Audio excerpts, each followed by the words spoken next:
بسم اللہ الرحمن الرحیم۔ السلام علیکم۔ زندگی میں بہت مرتبہ ایسے ہوتا ہے، کسی ایک مقام پر، کسی ایک نقطے پر دو لوگ بات کر رہے ہوتے ہیں اور ہم یہ اندازہ لگانے کی کوشش کرتے ہیں کہ شاید کوئی ایک ٹھیک ہو، اور ہم ایسا کر لیتے ہیں کہ تاریخ کے ایک پلڑے پر کھڑے ہو کر دوسرے والے کو کوستے ہیں کہ وہ غلط ہے اور ہمارا فلسفہ درست ہے۔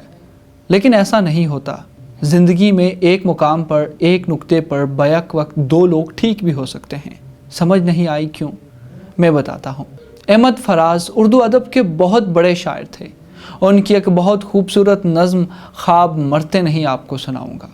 خواب مرتے نہیں، خواب دل ہیں نہ آنکھیں نہ سانسیں، کہ جو ریزہ ریزہ ہوئے تو بکھر جائیں گے، جسم کی موت سے یہ بھی مر جائیں گے۔ خواب روشنی ہے، نوا ہے، ہوا ہے، جو کالے پہاڑوں سے رکتے نہیں، جو ظلم کے دوزخوں میں پکتے نہیں۔ روشنی و نوا و ہوا کے علم مقتلوں میں پہنچ کے بھی جھکتے نہیں۔ خواب تو علم ہیں، خواب نور ہیں، خواب سکرات ہیں، خواب منصور ہیں، خواب مرتے نہیں، خواب مرتے نہیں۔ احمد فراز کی یہ نظم بلا شبہ ان انقلابی نوجوانوں کے لیے ہے جنہوں نے اپنے خوابوں کو مرنے نہیں دیا، جو تختۂ دار پر لٹک گئے اور حق کا علم بلند کیا۔ مگر ایسا ہرگز ہر کسی کے ساتھ نہیں ہوتا۔ سب کے خواب سلامت نہیں رہتے۔ زمانے کی اس اونچ نیچ سے لڑتے ہوئے کتنے لوگ ایسے ہیں کہ جن کے خواب مر جاتے ہیں۔ سید شہباز گردیزی کی ایک بہت خوبصورت نظم جو اس کے رد عمل میں سامنے آئی، وہ بہت خوبصورت ہے۔ اس میں لکھتے ہیں، تم سے کس نے کہا خواب مرتے نہیں، تم سے کس نے کہا خواب مرتے نہیں، آؤ دیکھو میری خواب کی رات کو، خواہشوں کا دھواں، آرزوؤں کی کرچیاں، میرے جذبے ضرورت کی پیش نظر بک گئے، میری سوچوں کو غربت کا زنگ لگ گیا، میں مشقت کی بھٹی میں ڈالا گیا۔ ایک میں ہی نہیں، ایک میں ہی نہیں، اور بھی لوگ ہیں، کتنے ہیں جن کو بدن نہ ملا اور کچھ کو یہاں پیرہن نہ ملا۔ کیسے لوگوں کے بارے میں تم نے لکھا، کیسے لوگوں کے بارے میں تم نے لکھا، کیسے لوگوں کے بارے میں تم نے کہا، ہم نے جب بھی لکھا تو لکھا ہے یہی، خواب مرتے بھی ہیں، خواب بکتے بھی ہیں، خواب مرتے بھی ہیں۔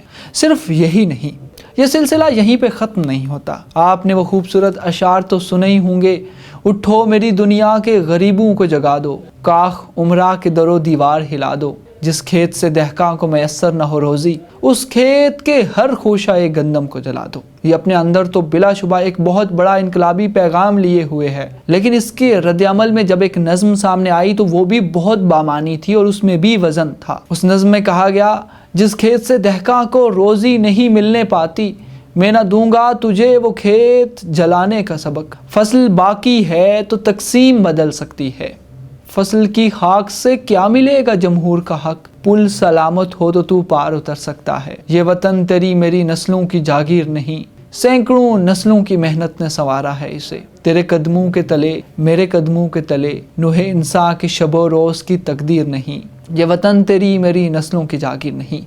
بلا شبہ یہ دونوں نظمیں اپنے اندر الگ الگ پیغامات لیے ہوئے ہیں، اور ہم یہ نہیں کہہ سکتے کہ ان میں سے کوئی ایک درست ہے۔ اصل میں یہ ہمارا زاویہ ہے۔ دنیا کیسے دکھتی ہے یہ ہمارے زاویہ نگاہ پر منحصر ہے، لیکن اس کا ہرگز یہ مطلب نہیں کہ سامنے والا غلط ہے۔ اس لیے جب بھی کوئی خلاف توقع بات سنیں تو اسے سمجھیں، اس کا نظریہ سمجھیں، اور اپنے نظریے کے ساتھ اس کو میچ کر کے اسے غلط ثابت نہ کریں۔ ہو سکتا ہے وہ درست ہو، میں نے یہ نہیں کہا کہ آپ غلط ہیں۔